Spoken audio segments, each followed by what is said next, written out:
Bona tarda a tothom. Gràcies per ser aquí i Maria Antònia, gràcies per acollir-nos una altra vegada, un mes més, en aquest espai que ja estem estimant molt tots perquè és aquest espai divers i plural, però sempre amb un àmbit i amb un ambient progressista. Bé, en tot cas, avui tenim amb nosaltres el Toni Infante, que ha vingut del País Valencià i ens ve a explicar una cosa jo crec que interessant des del punt de vista del Principat, en la mesura en què ens introduirà una reflexió que possiblement no ens l'hem fet des del Principat, però que sí que val la pena fer-se-la des d'arreu dels països catalans, des de tots els territoris, de les illes, del País Valencià, de la Catalunya Nord, del Principat, etc. I en tot cas el Toni, que és prou conegut, però en tot cas, per si hi ha algú que encara no el coneix prou, doncs a part de ser un català d'Andalusia, un català nascut a Andalusia, un català del sud, del País Valencià, ha estat una persona implicada en totes les lluites socials del país. Lluites en defensa de la immigració, formar uns grups en defensa de la immigració al País Valencià, de la lluita sindical, també amb sindicats, no els que tots aquests darrers dies, sobretot els ensenyants, estem odiant, sinó un altre tipus de sindicalisme. Va ser un represaliat del 92, recordeu el senyor Garzón, no? Doncs el Toni va ser un dels represaliats també del 92, ha estat militant a l'independentisme tota la seva vida i com que és d'aquelles persones inquietes i que no pot parar, doncs també va ser el creador de la plataforma pel dret a decidir del País Valencià, entre moltes més coses. Vull dir que la llista podria ser llarguíssima, però no es tracta aquí que ja estigui jo xerrant, sinó que es tracta que sigui el Toni qui ens parli de 3 repúbliques i una federació, que és aquesta reflexió que us deia que val la pena que fem des d'arreu dels països catalans. Res més, el Toni, com sempre, després de la seva xerrada, doncs preguntes i endavant.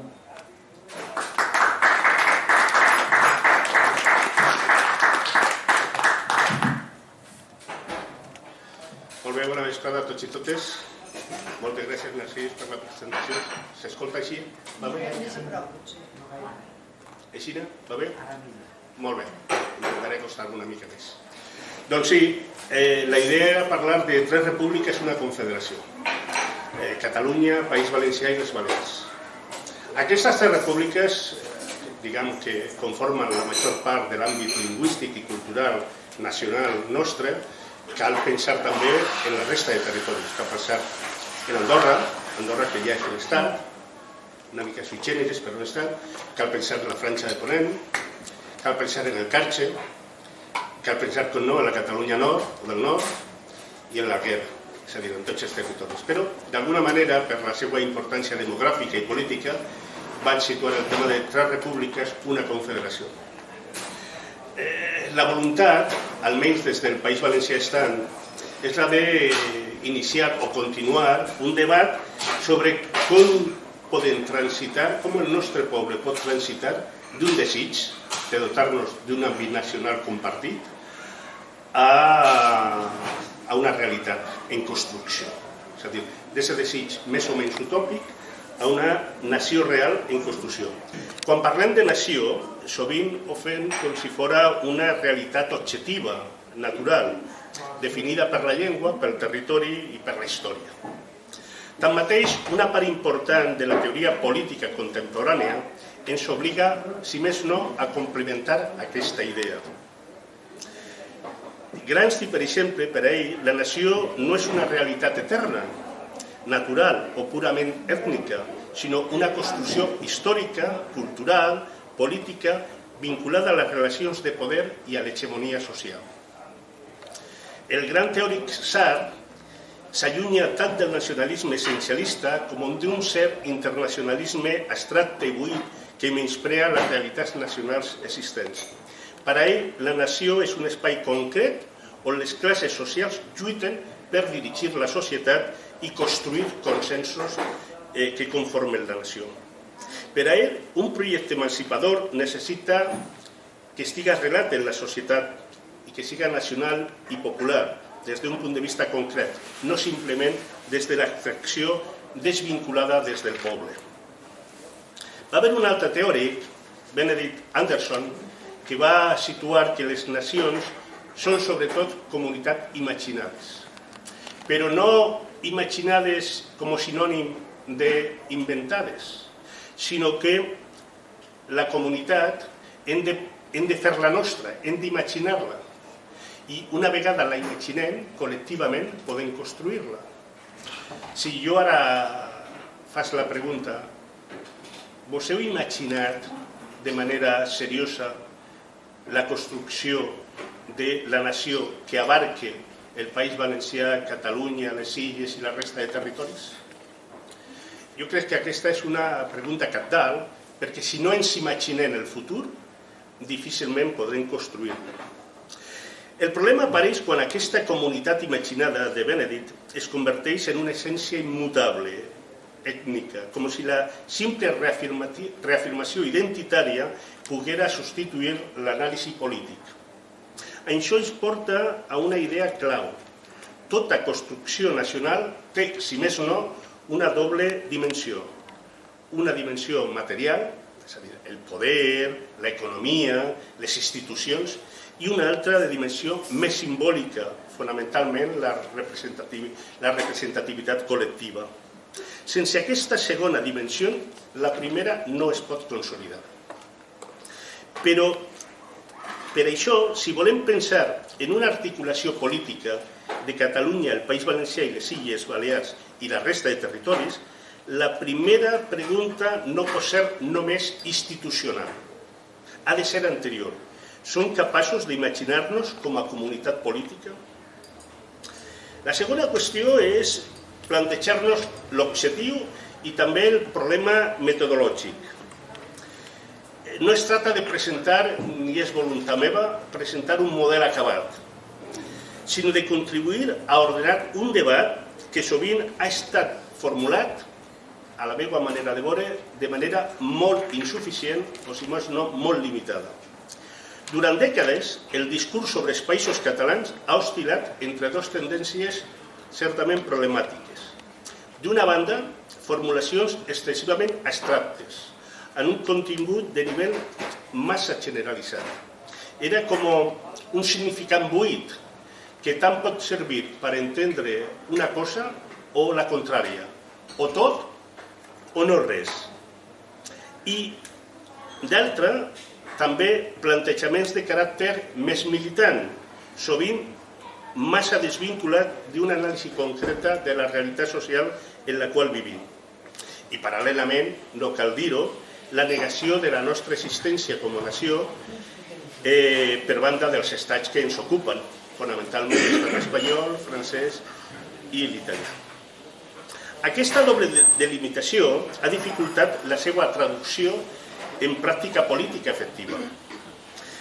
Diguem-lo més clar, una minoria de militants hem parlat molt del marc, però molt poc de les condicions de possibilitat.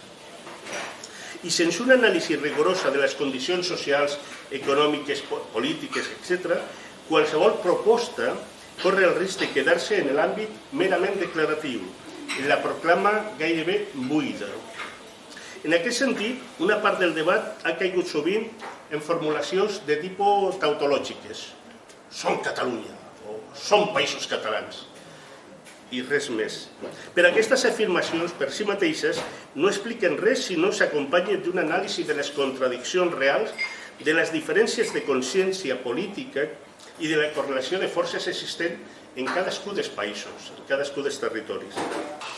Durant l'embranzida independentista a Catalunya, sobretot des del 2006 al 2017, els països catalans, fins i tot el mapa dels països catalans, gairebé va desaparèixer. parlaven només de Catalunya.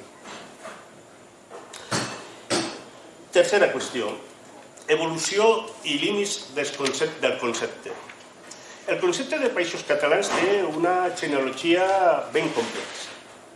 Si ens situem en els seus orígens, el terme apareix en el context de la Renaixença catalana, que va culminar posteriorment el menorquí Francesc de Boixamont i el valencià Manuel Sanchis Guarner. No obstant això, el salt qualitatiu i polític es produeix en Joan Fuster. Ara bé, cal evitar també una lectura excessivament simplificada o litúrgica de l'obra del mateix Fuster i, al contrari d'alguns dels seus epígons, desconfiant davant de qualsevol forma de catecisme polític. Fuster no es limita a descriure una realitat, la interpreta políticament. Converteix una comunitat lingüística en un subjecte potencial de sobirania. El pas de la llengua a la nació política no és automàtic. Requereix, si més no, processos d'institucionalització pròpia. A casa nostra ho hem pogut comprovar. La institucionalitat autonòmica nascuda del règim espanyol del 78 no ha abastat per a convertir la nació cultural en nació política. Quan aquests elements no es donen, la proposta tendeix a quedar restringida com a proclama per a determinats espais militants o culturals, o inclús menys, per a un parell de manifestacions a l'any, res més. Quarta qüestió, condicions estructurals. Qualsevol proposta d'articulació confederal ha de tenir en compte els condicionants estructurals existents. En primer lloc, lògicament, els marcs estatals en el qual estem o patint la dominació. L'estat francès tendeix a diluir-nos cultural i territorialment, ni tan sols tenint una organització política que englobe no només la Catalunya del Nord. La configuració constitucional espanyola no només limita, sinó que impedeix explícitament la federació de comunitats autònomes. Això consolida una fragmentació institucional que actua com un obstacle objectiu. I això ens hauria de fer pensar i reflexionar sobre les estructures institucionals. Us posaré un exemple. Quan els que ara són estats independents en Amèrica del Sud i Central van iniciar el seu procés d'independència al principi del segle XIX, 1800 pocs anys, va haver molts líders independentistes que volien construir una única nació a imatge del seu veí del nord que feia unes dècades que s'havia independitzat. Tanmateix, la pràctica totalitat dels estats que podem conèixer com a llatinoamericans han mantingut les seues fronteres en les fronteres que eren de l'administració colonial. En segon lloc, les dinàmiques internes de cada país. Ara mateixa, al País Valencià, ara mateixa, estan havent concentracions importantíssimes en el 17 dia de vaga general de tot el professorat. Avui, ara mateixa, fins a les 9 de la nit, n'hi ha un procés de votació d'una proposta que han fet des de la Conselleria després d'aquests 9-10 dies de vaga general impressionant en el suport de tota la comunitat educativa, de pares, mares, equips directius, etc. La gran manifestació que va haver la setmana passada a València va ser una de les més grans des que podem reconèixer-nos com en un sistema mitjanament democràtic, va ser una de les més grans. I la gent, entre altres coses, estava allí manifestant-se a favor del valencià. I uns crits que s'escoltava era «Així està el poble valencià». Això condiciona també la mentalitat. I aquesta afirmació per a la immensa majoria no és una negació de la catalanitat compartida. Ans al contrari, és l'afirmació de la personalitat pròpia en una comunitat més àmplia, però sense perdre la seva identitat. Les classes dominants, també en molts casos, han optat històricament per estratègies d'integració dins del marc estatal, renunciant a la construcció de projectes propis amb veritable capacitat de sobirania. La idea de països catalans ha estat combatuda activament des del poder polític i mediàtic, no només des de l'Estat, sinó també des del sector de les classes dominants dels nostres territoris. Aquí la perceben com una amenaça. Les classes dominants a les illes i especialment al País Valencià, des del segle XVI, van renunciar a ser classe dirigent i modernament s'han fonamentat en un espanyolisme d'arrel franquista, segregant ideologia frontalment contrària als interessos fins al punt de finançar o crear tota mena de conflictes i violència política, com el que heu conegut genèricament com el blaverisme feixista. S'han posat bombes contra intel·lectuals, contra llibreries, contra aplecs, contra sindicalistes, contra gent que feia política. A Teófilo del Valle, un sindicalista del sector del calçat, va ser assassinat a trets per la policia espanyola a Elda en febrer de 1976. A Miquel Grau el va assassinar un feixista en 1977 a Alacant, perquè estava penjant uns cartells de la Diada del 9 d'octubre. A Valentín González el va matar la policia espanyola en una manifestació al finalitzar una vaga general també el 25 de juny de 1979.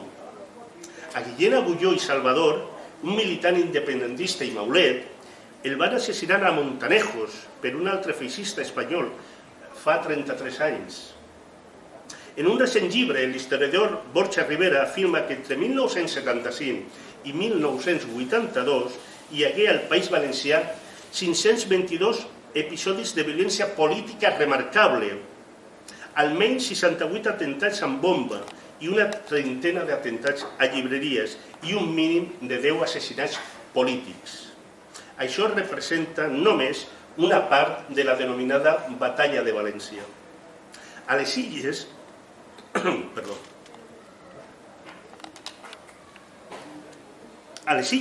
en una altra intensitat, va aparèixer el gonellisme, que és cert que era una defensa del particularisme mallorquinista, tot i que formalment no va negar la unitat de la llengua. Però pel que fa a l'alta burgesia de Catalunya, cal recordar que tant en el passat com en l'actualitat s'ha comportat per ideologia política i per manca d'ambició com una classe subordinada al poder econòmic i polític estatal. Aquesta mateixa gran burgesia, lo de gran entre cometes, que va traslladar fora de Catalunya les seus de les grans empreses durant el recent procés independentista, ha considerat històricament el País Valencià i les Illes com a moneda de canvi en les seues relacions amb les classes dominants espanyoles.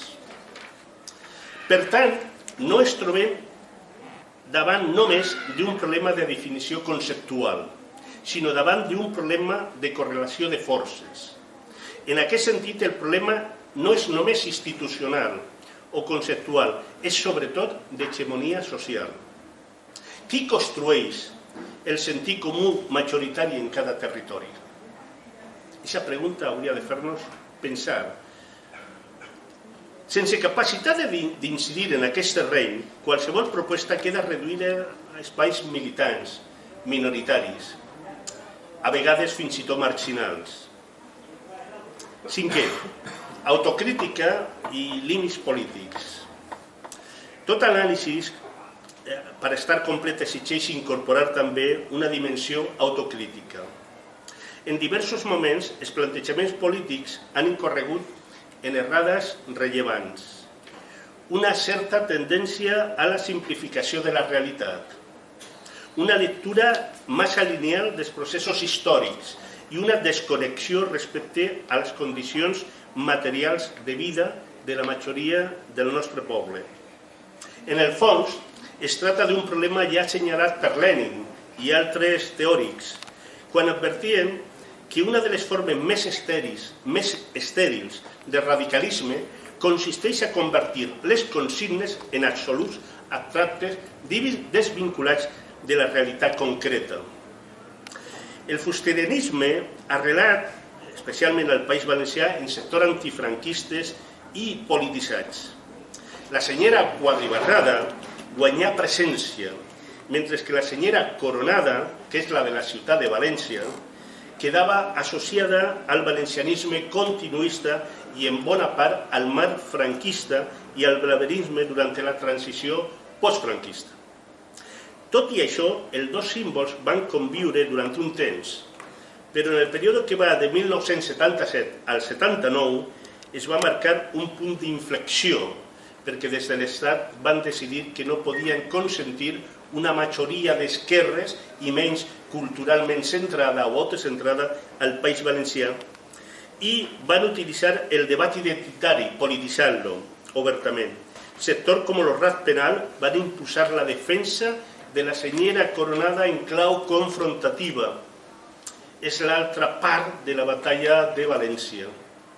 L'Estat espanyol en aquest cas, va actuar amb molta més experiència i més intel·ligència política en aquests terrenys.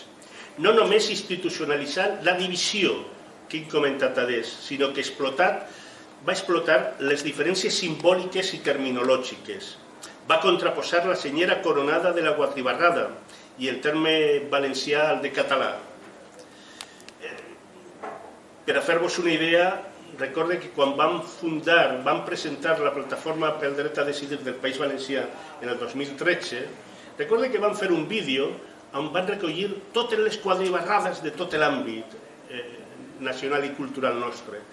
I anaven així, i cada una anava incorporant altres símbols que hi són. I al final posava, si porta 4 barres, és nostre.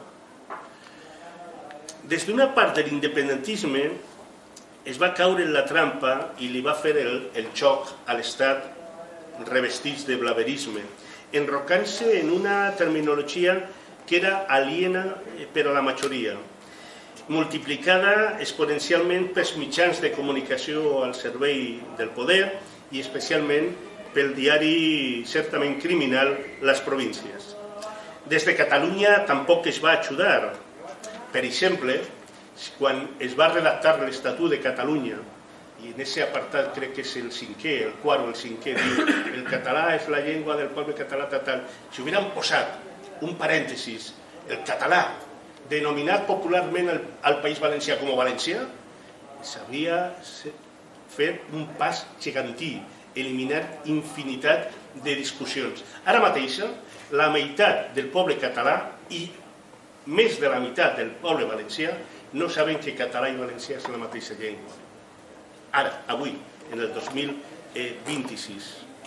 I així cal ser clar, al País Valencià ens hem reconegut com a valencians des de 1330 i la llengua s'ha conegut històricament i popularment com a valencià. I això no ha estat incompatible amb el reconeixement de la seva unitat en el conjunt del català. Mai. Als anys 80, també des de l'independentisme es van cometre altres errades importants, els anys 80 del segle passat. En l'intent de superar el conflicte van fer allò que en rugby s'anomena patada a seguir. Vos agrada el rugby? Coneixeu? No. El rugby, l'oval, el passes en les mans, però sempre l'has de passar cap arrere. No pots cap avant. Però en un moment determinat, si el jugador o la jugadora que porta l'oval, la pilota, es troba rodejat i no pot passar-lo cap arrere, té l'opció de pegar-li en el peu una puntada i tirar-lo cap avant. Però, clar, en el 90% dels casos acaba en el terreny de l'equip contrari. Doncs una cosa semblant va fer l'independentisme aleshores al País Valencià. Es van rebutjar elements simbòlics arrelats. Es va plantejar denominar a tot l'espai dels països catalans dient-ne simplement Catalunya. Com es fia del mateix espai polític que defensava els països catalans, d'aleshores ençà, països catalans i Catalunya representen un mateix significat, anul·lant els particularismes i la personalitat pròpia de cada país. I això al País Valencià va tindre un efecte d'una bomba de neutrons contra l'independentisme. Sabeu aquelles bombes que fabriquen els genocides que maten la vida però deixen els edificis sencers? El mateix efecte va tindre políticament per a nosaltres. Es va plantejar la teoria dels cercles concèntrics, que era bàsicament una idea que considerava que la consciència política depenia sobretot de factor ètnico-cultural, quan sabem per la història que la consciència política depèn no només de factor cultural, tot i ser importants globalment, sinó que es crea principalment a partir de les confrontacions arrelades en les condicions materials de la societat, siguin socials, econòmiques, polítiques, culturals, lingüístiques, etc. I relacionades amb les diferents experiències polítiques individuals i col·lectives.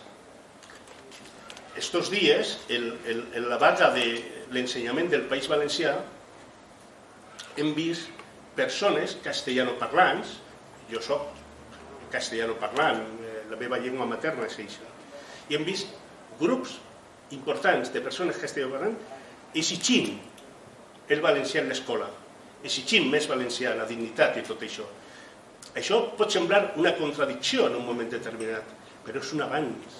És un avanç perquè estem incorporant, mitjançant la lluita social per al dret a un ensenyament igualitari, de qualitat i en valencià, estem incorporant a onades de gent nouvingudes fa dècades al país, o fa 4 dies, que encara no dominen la llengua, però saben que la llengua és un eix determinant per a la construcció de l'hegemonia social i el futur del nostre país. Es van assumir uns límits territorials excloents i excloent comarques repoblades històricament per aragonesos que es consideren també històricament valencians. Per exemple, els serrans, on se senten tan valencians com la resta i, per exemple, quan fa poc més d'un any va haver una consulta trampa impulsada per la Conselleria en mans del PP i Vox per a que s'havia de votar quina llengua base podien fer servir en el sistema educatiu per la llengua. Doncs va haver comarques castellanoparlants, com els serrans, que van votar majoritàriament a favor del valencià. Però, des de l'independentisme, aquesta comarca no es considera valenciana. Això és una errada històrica. O es va excloure també comarques com la del Baix Segura, que històricament va ser valencianoparlant. La seva capital, Oriola, va ser la segona ciutat del Regne de València. I ara mateix, cada vegada que reiterem la consigna en les manifestacions de salses a Guardamar, estem deixant fora a Oriola, a Torrevella, a tota una comarca, a 250.000 persones. Els bascos, en una situació semblant, però molt més complexa, perquè a Oriola fa 150 anys encara es parlava valencià. A Tudela, per exemple, o al sud de Nafarroa, de Navarra, fa 800 anys que s'havia perdut l'euskera. Si hubieran sigut, li hubieran donat continuïtat a l'errada de l'independentisme nostre, haurien dit, això no és euskaldun. Doncs no, els bascos han anat allí, han muntat i castoles, i després una part d'aquestes castoles s'han integrat en el sistema públic d'ensenyament, i ara, en el sud de Nafarroa, ja n'hi ha gent que parla euskaldun. Per què nosaltres hem de renunciar a recuperar Oriola i Torrevella i Guardamar del Segura i tot això? Per què no les podem recuperar en una política amb dignitat, amb fermesa, etc. Aquestes propostes van esdevenir greus errades estratègiques que, lluny de resoldre el problema, el va agreujar. Davant d'aquestes argumentacions cal recordar dues qüestions importants de la vida social. Primera, que les contradiccions nacionals neixen a partir de les contradiccions de classe entre el poder de l'estat colonial i les classes populars colonitzades, per dir-ho en altres paraules. Les contradiccions nacionals a casa nostra naixen entre els interessos de les 400 famílies que dominen tota la política econòmica, judicial, militar, policial de l'estat espanyol i les classes populars catalanes, valencianes, balears, illenques, etc. Ahí és on està la contradicció fonamental. Dit en unes altres paraules, a nosaltres no es van conquerir, ocupar i colonitzar per la nostra llengua, sinó per la riquesa que generen. A ells no les importa la nostra llengua, la menystenen, però la menystenen per dividir-nos, per afeblir-nos, per a que tinguem vergonya del que som, del nostre poble, de la nostra llengua, per a poder, una vegada afeblir, espoliar-nos més fàcilment. La segona qüestió, que la conjuntura no és un element subjectiu, sinó que és l'expressió de les contradiccions socials i polítiques en un moment concret. No és, per tant, un element que es puga dissenyar o que es puga fer a gust del consumidor. Aquestes errades no es poden solucionar només reiterant les afirmacions tautològiques. Bé, obvien les contradiccions i diguem que són països catalans i en això ja està tot solucionat. Tot plegat va posar en evidència la manca, aleshores, d'una anàlisi rigorosa del fenomen nacional i una certa incapacitat de fer anàlisis polítics que permeteren l'acció d'acumulació de forces a partir de la realitat de la consciència existent en cada cas, en cadascun dels països. Això ha generat dificultats evidents en termes d'acumulació política. Quan la política deixa de mesurar-se per la seva capacitat d'ampliar la seva penetració social i passa a fer-ho només per la intensitat retòrica, el moviment entra en una dinàmica autorreferencial que limita la seva capacitat d'intervenció en la societat per a canviar-la. Perquè la consciència política no es construeix únicament a partir de discursos identitaris. La realitat social, parafrasejant a Fuster, ha de ser la mesura de tota política. El treball, l'habitatge, la seguretat material, les expectatives de futur, les discriminacions lingüístiques i culturals. Sense connexió en aquestes dimensions, els projectes polítics difícilment poden arrelar. Sisè, el cas valencià com a clau. El País Valencià constitueix un cas especialment significatiu per entendre aquestes dinàmiques. Diversos estudis, com el de Pierre Guichard, Josep Fontana, Vicent Baidal, Jaume Vicent Vives, Antoni Furió i molts altres han posat de manifest la complexitat històrica de la seva formació social del País Valencià. A aquesta complexitat cal afegir una successió de derrotes històriques, les Germanies, de 1519 a 1523. Va ser una veritable guerra civil, però des d'aleshores l'elit valenciana, que va agafar por del poble valencià, va fugir a amagar-se en les faldilles de la monarquia i des d'aleshores va renunciar a ser classe dirigent en el País Valencià. L'expulsió de més d'un terç de la població valenciana entre 1609 i 1614, els denominats moriscos, eren tan valencians com són nosaltres, però de cultura musulmana. La Guerra de Successió de 1707, on van acabar en el 7% de la població. La terrible guerra feixista del 36 al 39 del segle passat. I una repressió especialment intensa després d'aquesta última, molt bon documentada per historiadors com ara Paul Preston. Els catalans, per exemple, al Principat, quan la guerra estava perduda, els Pirineus no eren una dificultat, eren una possibilitat. I tot i que va ser una època duríssima, centenars de milers van poder fugir i van mantenir l'esperit de la lluita i molts pocs anys més tard ja hi eren combatent una altra vegada. El País Valencià no tenia Pirineus, va ser l'última zona a caure sota les botes feixistes. Finalment va ser Alacant i finalment només tenien el port d'Alacant i un parell de vaixells per escapar que van ser bombardejats per l'aviació nazi-feixista. No n'hi havia escapatòria, perquè vos adoneu de la importància d'això, perquè aquella repressió i la que la va continuar va acabar amb 2 generacions de lluitadors. Des de l'any 39, que acaba el fratricidi, el genocidi, compartit per tot, però valencians en concret, fins a l'any 57 no va haver la primera lluita de contingut social al País Valencià. Gairebé 20 anys. Això denota en quines condicions van estar. Les conseqüències d'aquests processos són molt profundes. Debilitament demogràfic i de les estructures polítiques pròpies, ruptura de la continuïtat històrica de les lluites, dificultat de la transmissió d'experiència. Cada nova generació ha començat gairebé des de zero, mentre que l'enemic té una acumulació d'experiència formidable.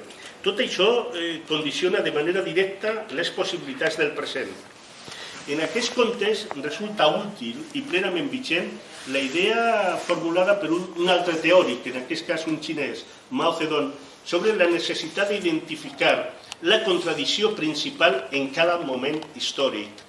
Almenys en el cas valencià, crec que també part d'altres territoris nostres, aquesta contradicció no és merament simbòlica o terminològica. El problema no és si es diguen Països Catalans o Confederació Catalano-Valenciana-Balear, ese no és el problema.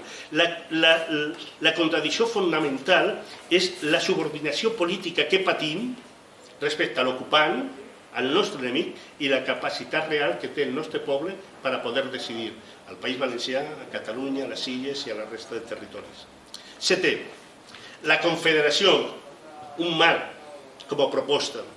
La confederació pot ser concebuda com una proposta operativa, no com una solució tancada, sinó com un marc flexible. De fet, les confederacions històricament no han nascut de la uniformitat, sinó del reconeixement mutu entre subjectes polítics diferenciats que decideixen cooperar. Reconèixer aquesta pluralitat no implica fragmentació. La fragmentació és la que existeix ara, imposada per l'enemic, sinó que és una condició per a la construcció d'una unitat efectiva i factible que permet reconèixer la pluralitat de trajectòries i articular interessos comuns de present i de futur, i a la vegada generar espais de cooperació política, com ara avançar entre l'agermanament entre les nostres ciutats i pobles. Vaig estar mirant l'altre dia l'Ajuntament de Sabadell. Està agermanada en l'Argub, que és correcte, és a dir, que la República Saharaui, i a Lianyangan, de la Xina, i a Matagalpa, de Nicaragua, perfecte. Però per què no pot estar agermanada a Elx, per exemple, o a Alacant, o a Castelló, ciutats d'unes dimensions demogràfiques més o menys semblants, per exemple? Existeixen ja moltes coses que estan molt avançades.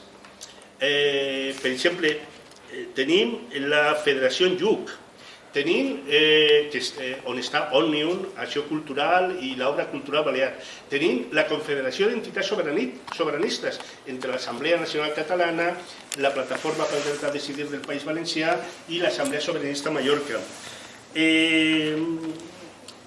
Tenim tota la xarxa de casals i ateneus dels països catalans, tenim la xarxa Vives d'Universitat, tenim el Festival Barnassams, el Correllengua Germanat, que han acabat fa unes setmanes i que ha sigut un èxit importantíssim, entre altres coses perquè han tingut molta sensibilitat. Al País Valencià l'han organitzat Joves pel Valencià, i a Mallorca sabeu que és Joves per la Llengua. És a dir, adaptant la realitat política a cada territori, a cada sensibilitat. Està l'exigència de la reciprocitat entre tots els mitjans de comunicació públics de tots els territoris. Això implica, i vaig acabant, assumir una idea fonamental. La unitat no es pressuposa, es construeix. I es construeix mitjançant processos concretos d'acumulació de forces, d'articulació social i de pràctica política sostinguda.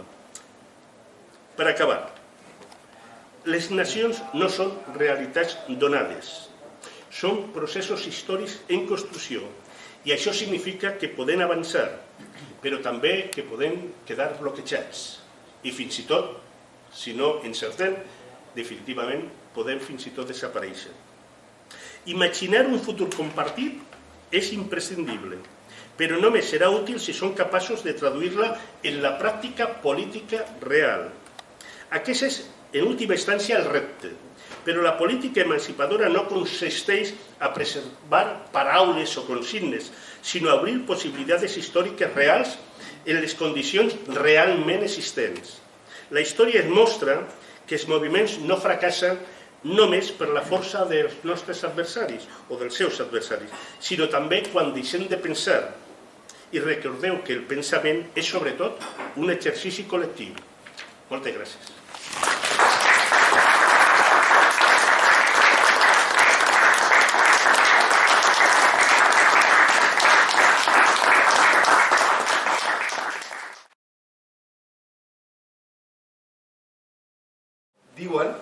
Diuen que quan es va fer la Constitució Europea se'n va fer una versió en valencià i que el Maragall, quan era president, va dir ja ens va bé i van deixar aquesta. També val a dir que els Maragalls són d'origen valencià, però va ser un cas en el que va pensar d'aquesta manera i sembla ser que la versió que va presentar la Generalitat és la versió que havia presentat la Generalitat Valenciana.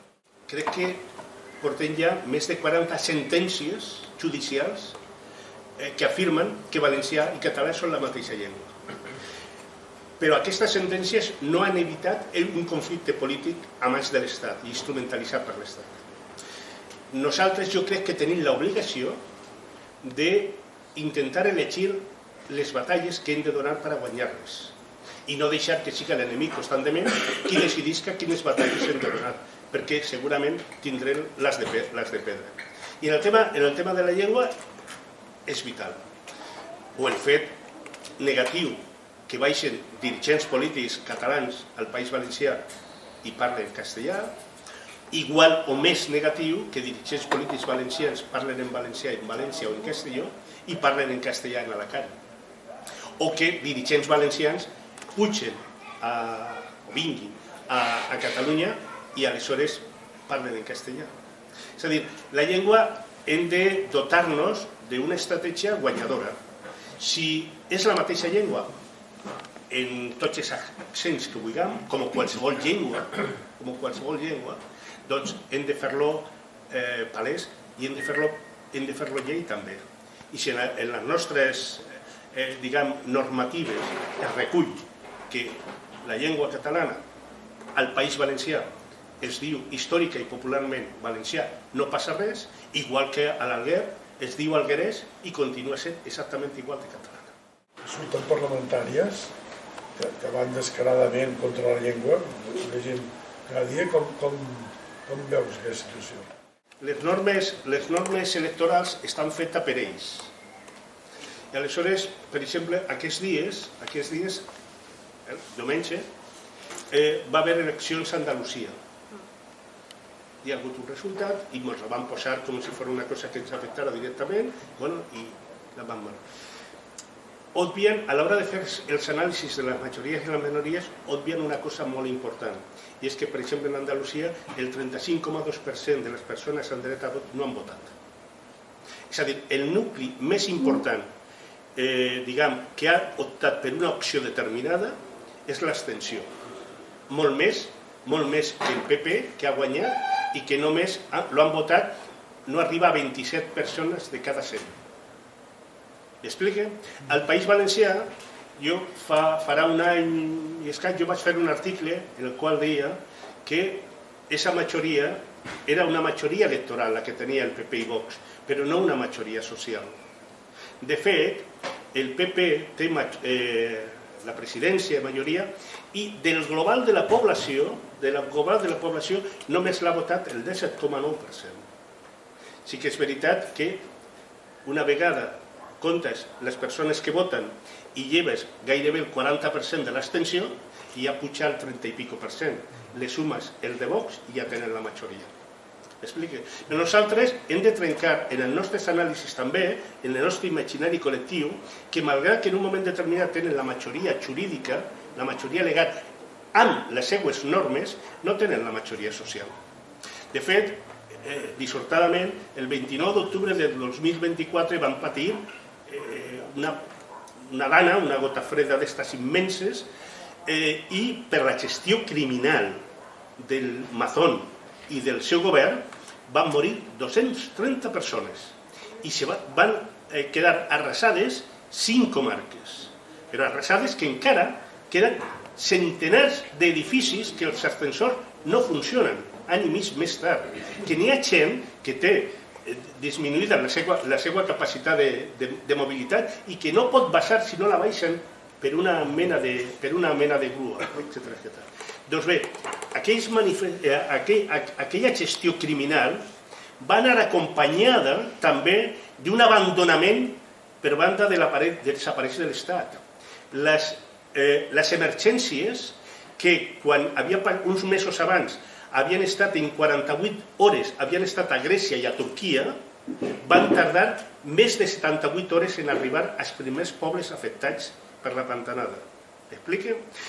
Però va haver una cosa, va haver una reacció popular immensa. Les manifestacions més grans que vos podeu imaginar. Recordeu les grans manifestacions independentistes de l'11 de setembre aquí a Barcelona, proporcionalment més grans i sobretot en un grau d'indignació brutal. Allí la gent és quan va començar a dir així està el poble valencià contra aquesta. I gairebé un any després s'ha aconseguit que aquest president dimitisca. No via electoral, sinó forçar-lo en la dimissió. I ara, estos dies, ja porten avui 10 dies de vaga, 80.000 professionals de l'ensenyament, 80.000, i paralitzat el sector de l'ensenyament que afecta a 800.000 alumnes, entre xics i xiques, i totes les famílies. És a dir, al País Valencià s'està conformant una majoria social que encara no ha trobat l'expressió política en clau soberanista o independentista que reculla tota la problemàtica i que faci el pas a un procés netament independentista. Això és una contradicció política que hem de saber treballar. Però el que sí posa en evidència aquestes immenses mobilitzacions, una en una resposta a una gestió criminal i l'altra també terrible, però que ve de dècades, no és només d'ara, contra l'ensenyament en valencià, vol dir una cosa, que la dreta i l'extrema dreta al País Valencià no tenen la majoria social. Sí que tenen la legalitat, diguem, en unes normes concretes, però no ens queden en aquesta imatge.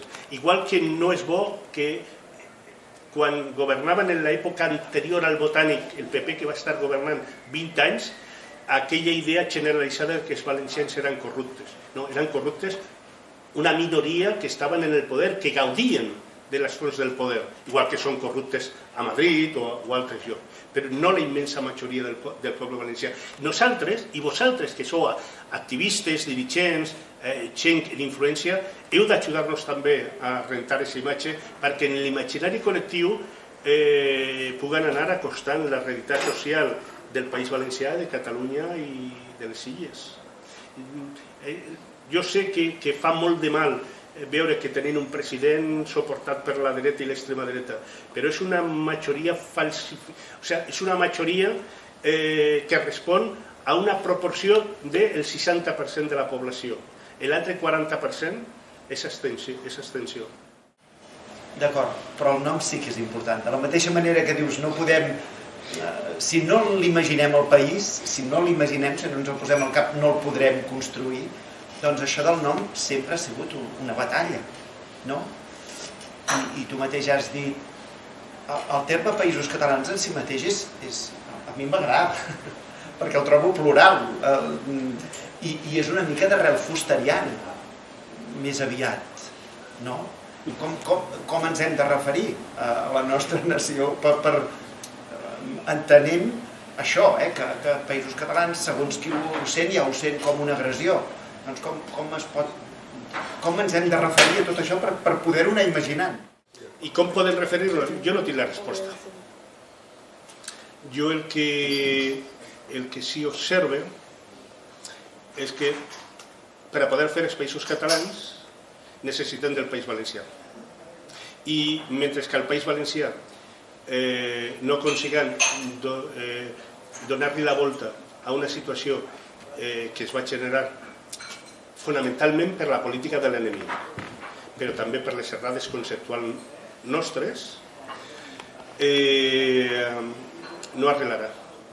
I aleshores hem de fer un pensament.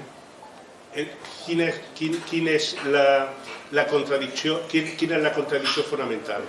Avançar cap a la independència i cap a la convergència d'un procés o denominar-nos d'una forma, de manera, diguem, sagrada, 100%, que elimina la possibilitat de ser. Jo crec que la idea és fer un debat, que aquest debat vagi estenent-se, que la gent siga capaç d'entendre que no es soluciona tot en cridar visca els països catalans, que no és un problema dir-ho si prèviament estàs treballant i estàs fent moltes més coses, però que sí que és un problema no fer res i arribar el 25 d'abril o el 9 d'octubre i baixar en 2 autobusos des d'aquí a dir països catalans, perquè després és que es queden allí tot l'any barallant, passant la resta de mesos combatent precisament la reacció que això provoca. Aleshores, jo crec que hem d'avançar i sense renunciar a dir països catalans, hem d'avançar en el concepte de confederació pressuposa que hem de construir el País Valencià, igual que aquí a Catalunya el procés d'independència ha sigut i és exclusivament de Catalunya. Igual que a les illes hauran de trobar el seu comú denominador per a poder avançar. I després Catalunya Nord haurà de madurar. Jo estic veient en aquests moments, estic llegint declaracions importants de gent que està treballant a la Catalunya Nord que estan començant a fer un relat molt més apegat a la realitat del que s'ha fet, que estaven pensant simplement que el dia que Catalunya Principat assolirà la independència, en Sant Demà anirien allà en l'exèrcit propi català i que serien alliberats, que és utòpic i segurament irrealitzable. Igual que hem de pensar de quina manera intervenir a la Franja de Ponent, quan hi ha molta gent catalanoparlant de la Franja de Ponent que se sent aragonesa i és català i són firmament catalanoparlants, etc. I hem de veure de quina manera pensem en el tema de que el Carxe, que és una realitat lingüística ja a 100 i pico anys, s'integra d'una manera o una altra en les estructures socials del País Valencià. Jo no tinc la resposta. Per això la idea era obrir aquest debat en tot el país. Jo el que sí sé és que, per exemple, si el Correllengua Agermanat, que hem acabat de fer i que ha sigut un èxit, s'hubiera dit Correllengua Català Agermanat o alguna cosa semblant, el País Valencià no hauria tingut l'èxit que ha tingut. Jo el que sé és que la setmana passada vaig estar en una manifestació on jo crec que eren més de 150.000 persones i l'he discutit en les xarxes amb la delegació del govern i la pròpia delegada del govern i he utilitzat fotografies per demostrar-lo, on la gent el que cridava, i totes les pancartes, totes, anaven volent valencià, més valencià, dignitat del valencià, així està el poble valencià. Si canviem valencià allí per català, aquesta realitat no es produeix. I aleshores hem de fer un pensament, i hem de fer-lo col·lectivament. De renúncia no, de repensar-lo, i si en un moment determinat, en volta de posar en un article o en una columna o en un cartell països catalans, de tant en tant anem posant Catalunya, País Valencià, Illes Balear, com va fer el gran diccionari català-valencià-balear, jo crec que poden anar guanyant un imaginari col·lectiu diferent. I això no és una qüestió de fer-lo ja, ni de fer-ho per decret, ni de decidir una cosa o la contrària, sinó d'anar desbloquejant una qüestió que s'ha convertit en un símbol sagrat metafísic, inexistent, però que es constrenyeix com a possibilitat de desenvolupar-lo. I si en un moment determinat, fent el que va fer Òmnium Acció Cultural i l'Obra Cultural Balear, de no dir-se Confederació per la Llengua dels Països Catalans, sinó Federació LLU, i si això ho podem generalitzar en altres confederacions, jo crec que estarem fent passos sòlids endavant sense necessitat de renunciar a res. És a dir, la meva proposta no és una renúncia, sinó una proposta d'obertura, primer del debat, perquè jo també puc estar equivocat. Bé, doncs anem a debatre i si aquest debat és ric i és participatiu i són capaços entre tots i totes que participa el poble, doncs igual apareix una multiplicitat d'idees que poden omplir de contingut és que, col·lectivament, l'independentisme no hem sigut capaços de fer arrelar un discurs que possibilita ara que la majoria social que existeix al País Valencià pugui tindre una trajectòria política directa. Aquest és el problema. Aquesta és la contradicció més important. I aleshores, jo, entre poder aguditzar aquesta contradicció i poder bastir un discurs que reculla les reivindicacions populars i que poder focalitzar això en un projecte polític emancipador, clarament sobiranista i independentista, o utilitzar exclusivament un nom perquè és bonic, jo crec que una cosa és una contradicció molt important, la fonamental, i l'altra, no dic que no sigui una contradicció, però crec que és secundària. A destacar el poder del poble, que per mi falta un punt de consciència del poder que realment té el poble organitzat. La societat civil organitzada podria arribar a fer-ho tot. Què va passar durant el 2006 al 2010 a Catalunya? Doncs que tenia les simpaties de tota la gent conscient del País Valencià i de les Illes, i de la Catalunya Nord i la resta, però el gros de la població catalana pensava en la independència de Catalunya.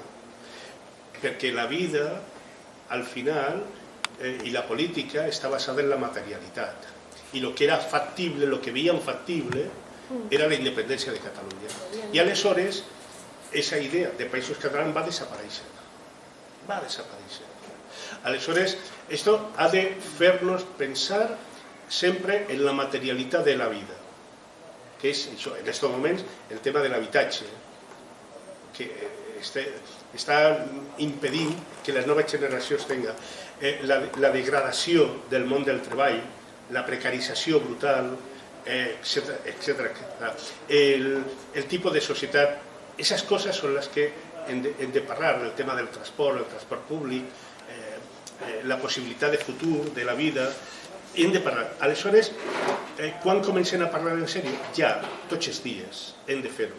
Però hem de ser conscients de que ese pensar en sèrio hem de fer-lo a partir no de la nostra ideologia, sinó de la realitat social i política de la immensa majoria de la gent. Per què, per exemple, en aquestes eleccions del diumenge en Andalusia, que n'hi havia dues forces que unes eleccions anteriors havien anat juntes, que era el grup Adelante Andalusia i no me recordo com es deia l'altre, però que era Por Andalucía, perquè un ha quedat estancat i l'altre ha multiplicat per 4 la seva presència.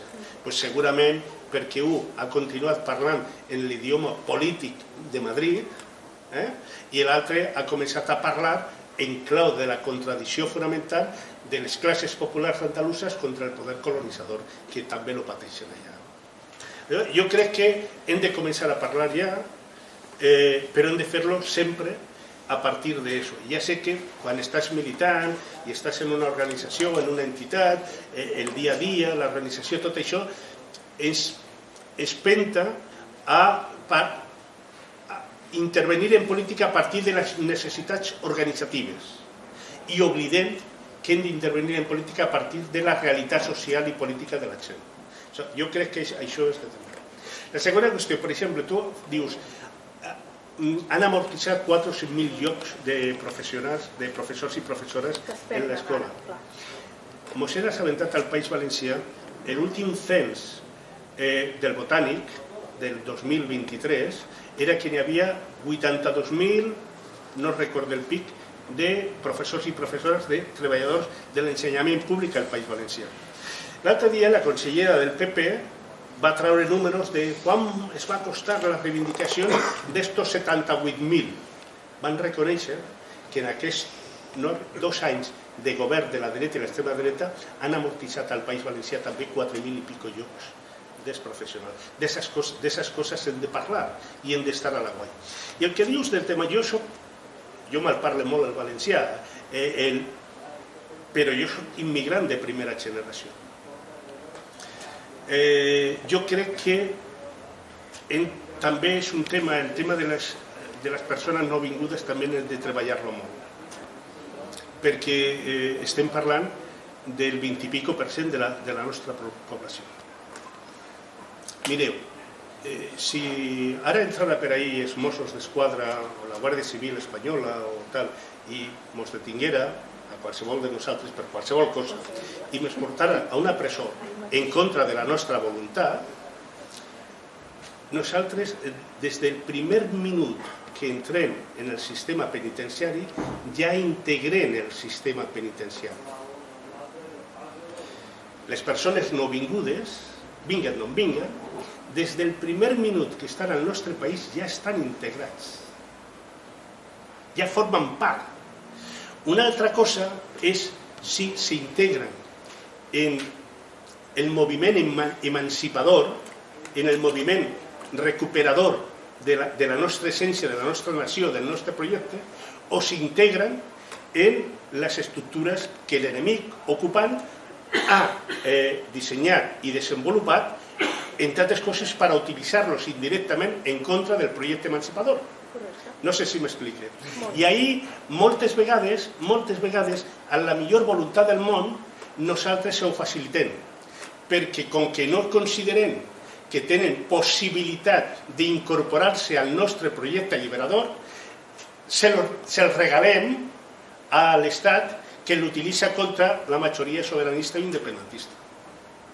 Això vol dir que no n'hi ha contradiccions, que no n'hi ha problemes que sorgeixen en els barris, en els pobles, en les ciutats, entre col·lectivitats culturals diferents. Doncs clar que no, però és que la vida és un conflicte.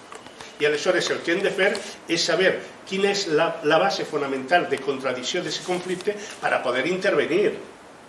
Si nosaltres, la majoria social, que conformem a les persones no vingudes una majoria molt més ampla, que no compartim llengua i cultura, però sí compartim condicions de vida, condicions econòmiques, condicions socials, condicions dels serveis sanitaris i educatius, etc., si utilitzem aquestes coincidències i ho fem des de la nostra llengua, aquesta col·lectivitat estarà sentint-se convidada a participar en la integració del nostre projecte emancipador.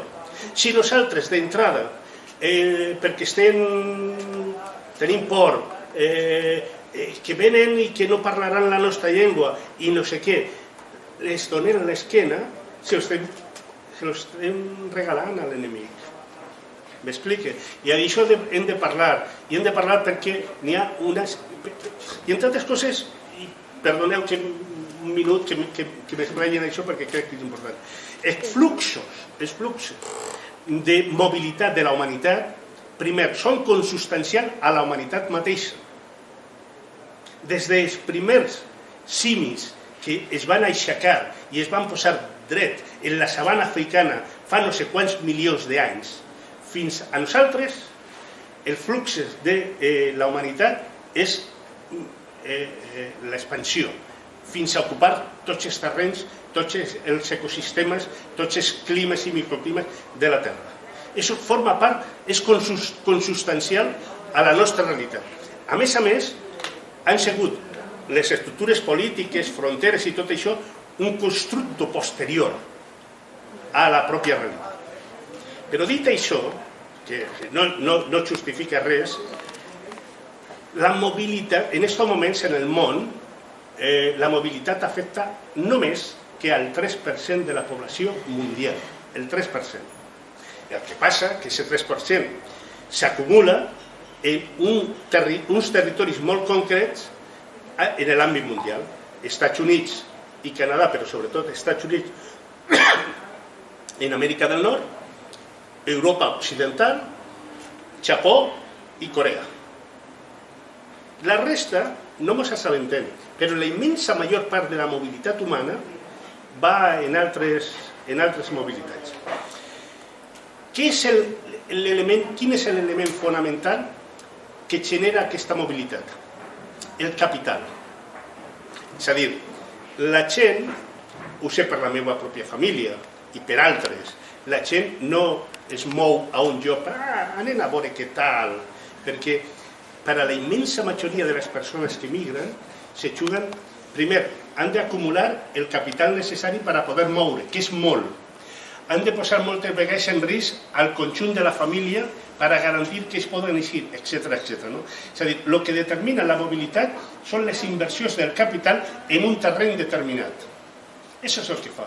Per tant, nosaltres, el capital, i això donaria per una altra conversa, és el que podem denominar l'Estat és un moment del capital. És a dir, només si nosaltres aconseguim la independència podem dotar-nos d'un Estat i l'Estat pot dirigir o controlar, almenys en part, cap a on van els fluxos d'inversió econòmica i, per tant, cap a on van els fluxos de mobilitat humana.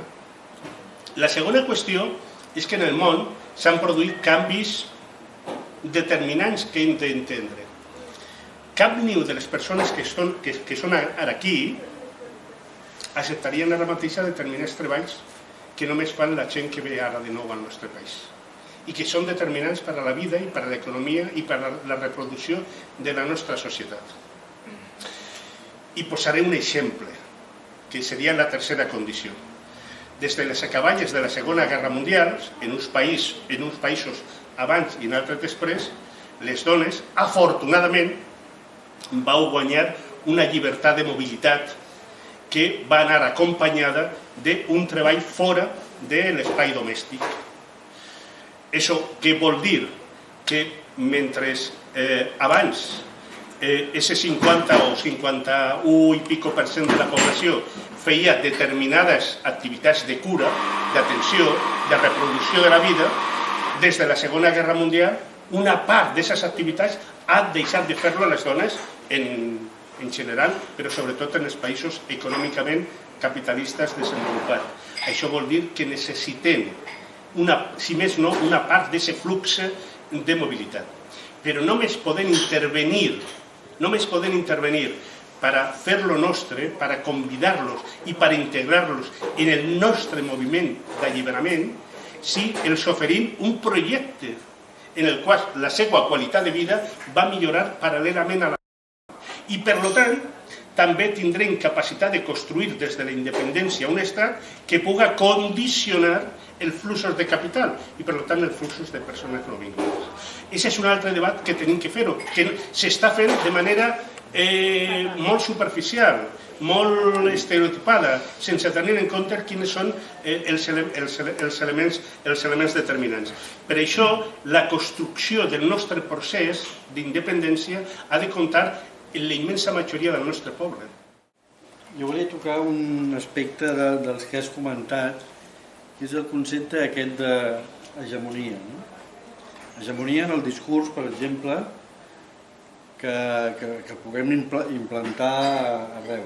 I nosaltres tenim algunes coses que en diferents nivells de potència, al Principat, a Catalunya o al País Valencià, etc., però que ens afecten igualment. Llavors, com podem ser capaços de fer aquest treball conjunt per crear aquest discurs hegemònic, per exemple, en tres coses. Una, tot el tema comunicatiu, mitjans de comunicació, perquè hi ha una àrea lingüística. Dos, tema de l'eix del tren, el tren del Mediterrani. I tres, la vida és més cara al País Valencià i a Catalunya que a molta de la resta dels territoris de l'Estat. Per tant, el treballador amb els mateixos convenis a Catalunya que a Extremadura és més pobre aquí, perquè la vida és més cara. Per tant, des de l'àmbit sindical, la visió aquesta, diguem-li països catalans per entendre's i per anar ràpids, però he posat tres exemples de tres aspectes en els quals podríem generar un discurs hegemònic per superar aquests tres àmbits que continuen amb un discurs que encara està dominat per l'estat espanyol. Començant per el tema de la comunicació. A Catalunya està la Corporació Catalana de Mitjans Audiovisuals. Fa al País Valencià hem fet infinitat de campanyes a favor de la reciprocitat dels mitjans públics en la nostra llengua comuna. Aquestes campanyes sempre han sigut, en el millor dels casos, testimonials a Catalunya. Perquè a Catalunya mai s'ha fet res important a favor de la reciprocitat dels mitjans de comunicació públics en la nostra llengua. Tots els esforços s'han fet des de les Illes o des del País Valencià. Tots. I ahí tenim un problema. És a dir, si els mitjans de comunicació públics, se suposa que són nostres també, si més no els paguem, no responen mínimament a la nostra necessitat, tenim un problema, però jo he sigut portaveu de la campanya Reciprocitat ara durant 6 anys. He vingut així al Parlament de Catalunya, ens han entrevistat els partits polítics, a nivell de la Confederació d'Entitats Soberanistes, con l'Assemblea de Municipis Independentistes, i tot el món molt bé, però de forma ni un grau. Aleshores, ahí tenim un problema. Necessitem un espai comunicatiu, una hegemonia que reconega la pluralitat. És a dir, perquè si l'hegemonia és l'hegemonia exclusivament, diguem, del territori més potent de Catalunya a la resta, es veu com una cosa aliena, que va bé per a una minoria de persones convençudes, però per a la majoria representa un rebuig.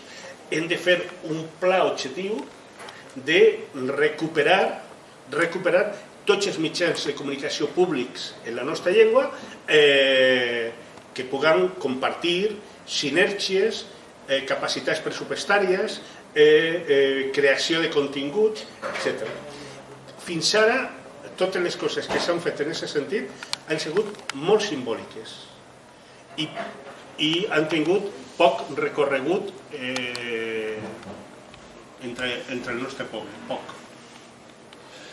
Jo crec que hem de generar-lo a partir de que la gent entengui que no és el mateix dirigir-nos, tenir uns mitjans de comunicació que tenen potencialment 8 milions d'espectadors o lectors o lectores, com és així a Catalunya, que tindre potencialment una població de vora 16 milions de persones. Fins i tot des d'un punt de vista de rendibilitat econòmica hem de plantejar-lo. Des d'un punt de vista tècnic és la cosa més senzilla del món, però des d'un punt de vista polític tenim per una banda l'enemic, per l'altra banda els nostres, que no acaben de veure la necessitat de fer-ho. Ahí és un front. Jo l'he anomenat molt lleugerament en la primera part, perquè el tema de la reciprocitat o el tema de construir una corporació de mitjans de comunicació públics en la nostra llengua comuna, valencià-català o català-valencià o català com vulgueu, és imprescindible i això hauria d'estar en l'ABC de qualsevol projecte d'emancipació. I hem de dotar, hem d'agafar les iniciatives que n'hi ha i donar-le a l'E, i si no serveixen aquestes iniciatives, crear de noves, no importa. Hem de fer un pas més, un projecte que ens englobi a partir de la realitat de cada territori, però que n'hi hagi una convergència. En el tema del corredor mediterrani i el tema de les comunicacions és vital. Si el nostre territori, que de fet històricament ens hem conformat com a comunitat nacional precisament perquè territorialment ho és a dir, si mireu el mapa dels països catalans és clarament quin és l'espai per el qual podien desenvolupar-se les relacions, i ara econòmicament exactament igual. Això és una qüestió vital. A mi me desagrada vindre cada vegada que vinc a Catalunya en cotxe, però és que dependre de poder agafar el tren en un horari determinat, etc., és que te complica la vida perquè necessites el doble de temps, si més no. Això és un altre element. I a nivell sindical jo crec que ahir sí s'estan fent alguna coseta més. Per una banda, llevat de sectors concrets, el sindicalisme continua estant en mans dels sindicats espanyols, majoritàriament. És veritat que n'hi ha enquestes, per exemple, que diuen que una part molt important, a vegades supera el 50% en els sindicats espanyols a Catalunya, Comissió sobre les UGT, la meitat de la gent es considera independentista. Però les seues estructures no. Les seues estructures serveixen per, en un moment determinat, signar uns acords en la Generalitat en contra de la majoria del professorat, per exemple. Al País Valencià passa dos quarts del mateix.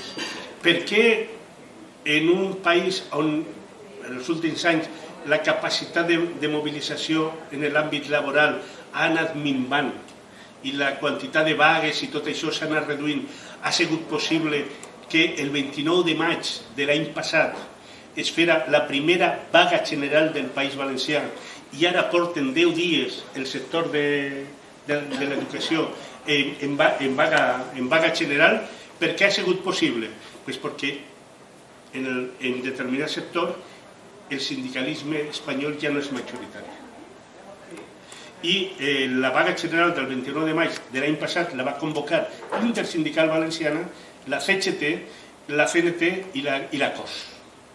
I ara han aconseguit una majoria que han arrossegat fins i tot als sindicats grocs, que l'administració els utilitzarà quan consideri que ha d'utilitzar-los, però perquè l'STPB, Sindicat de Treballadors de l'Ensenyament del País Valencià, Intersindical Valenciana, té més del 70% de la representativitat del sector de l'ensenyament. Aleshores, què vol dir? Quina és l'estratègia? L'estratègia és que hem de fer un sindicalisme de classe, però en clau nacional també. I ahir hem d'abocar-nos, i ahir ha d'abocar-se l'Assemblea Nacional, Òmnium Cultural, el Consell de la República, totes les nostres entitats, unes directes i altres indirectament. Perquè si no ens dotem d'un sindicalisme de classe, que a més estiga conceptuat com a sindicalisme de país, no tenim eines. I això és un problema. Però tenim tots dos problemes, que no és d'àmbit nacional i segon, que no fan sindicalisme de classe. Per tant, no connecten realment con les condicions de vida i treball de la majoria dels treballadors i les treballadores. Són gestories, agències de col·locació a vegades, etc., però no veritables sindicats de classe. I això cal dir-ho de manera respectuosa per les persones que hi són, però de manera crítica a les estructures que són les que són. Fa 20 anys, a l'última coetada del PP allà al País Valencià, doncs es va demanar que les escoles es dividissin en català i en valencià i en espanyol, i en castellà. I llavors allà es va, que cadascú triés, i es va fer la tria. I es van donar compte que tots els valencians anaven a les escoles que es feia valencià. I tots els fills de guàrdies civils, polítics, de la Renfe, del no sé què, van anar a escoles que no es feien en castellà. Al País Valencià només van tindre una llei de despenalització del valencià. El grau és diferent.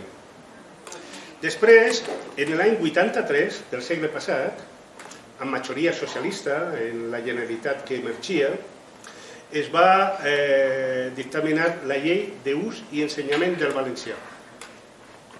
Aquella llei va tindre coses que 40 anys més tard podem avaluar com a molt positives, perquè ha possibilitat que tota una comunitat d'alumnat, xics i xiques, s'hagin desenvolupat en la llengua comuna i no s'entendria la eclosió de música en valencià, de grups de música en valencià, sense aquestes escoles d'immersió. Però va tindre també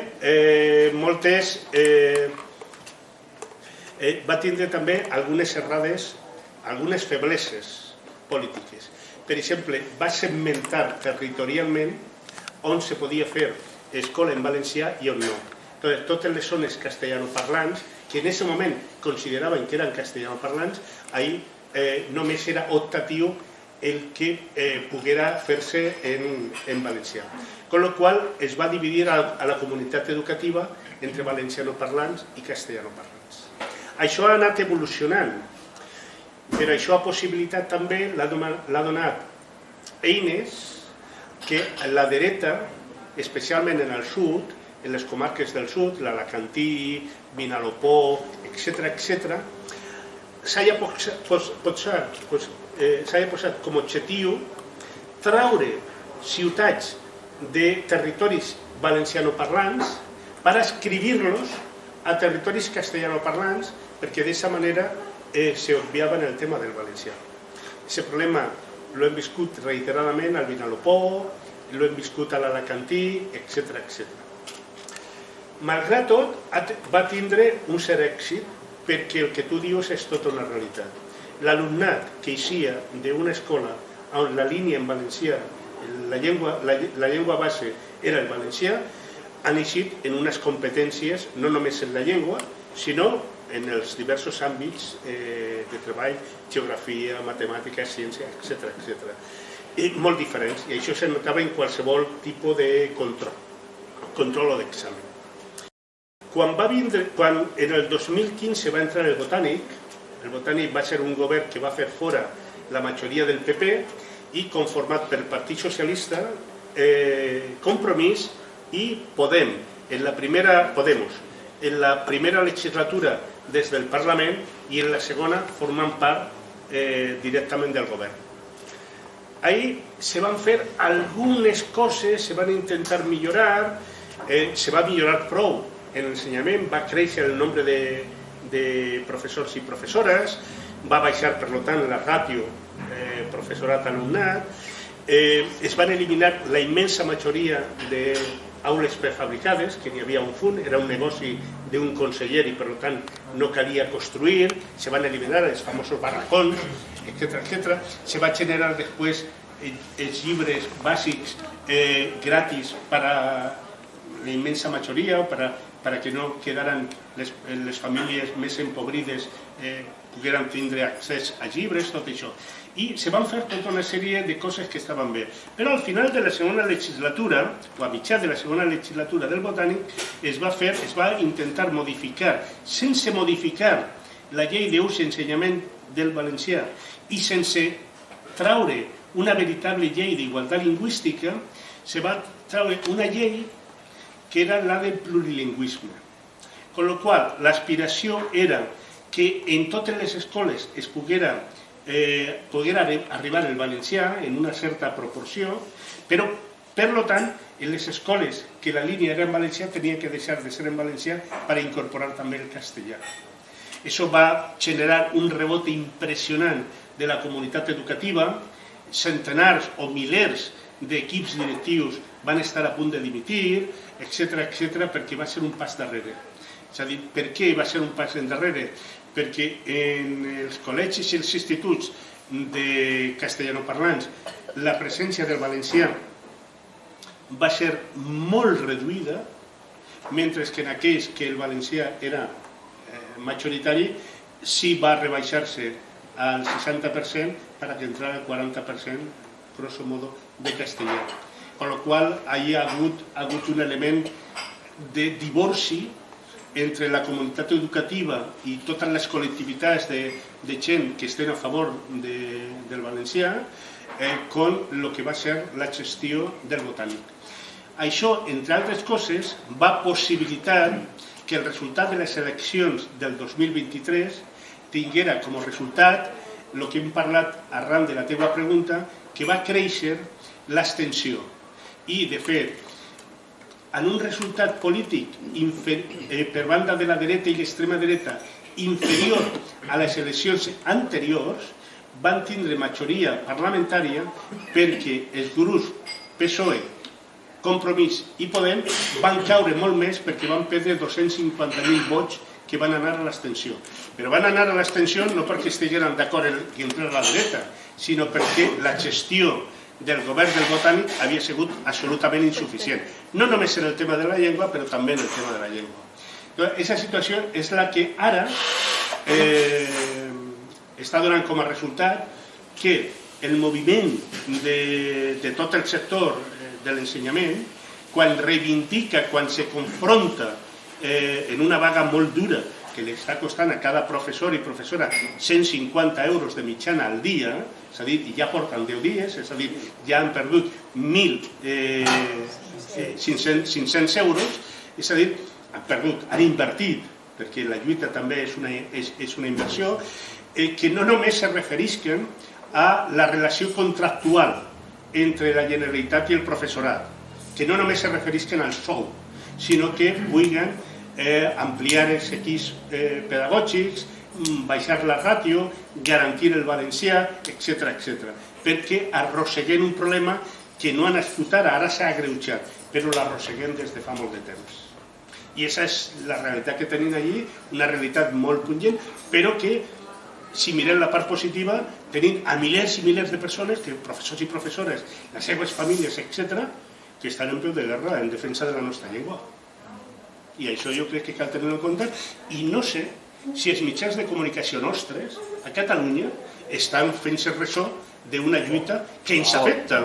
Posa en qüestió que estem convivint en un sistema de comunicació comunicacional que no és nacional, que té elements nacionals, VilaWeb, el diari La Veu del País Valencià, els vallesos, no estan exercint ni com a mitjans de comunicació, ni molt menys com a mitjans de comunicació nostrals. Són les 9, ho hem de deixar aquí, malauradament, però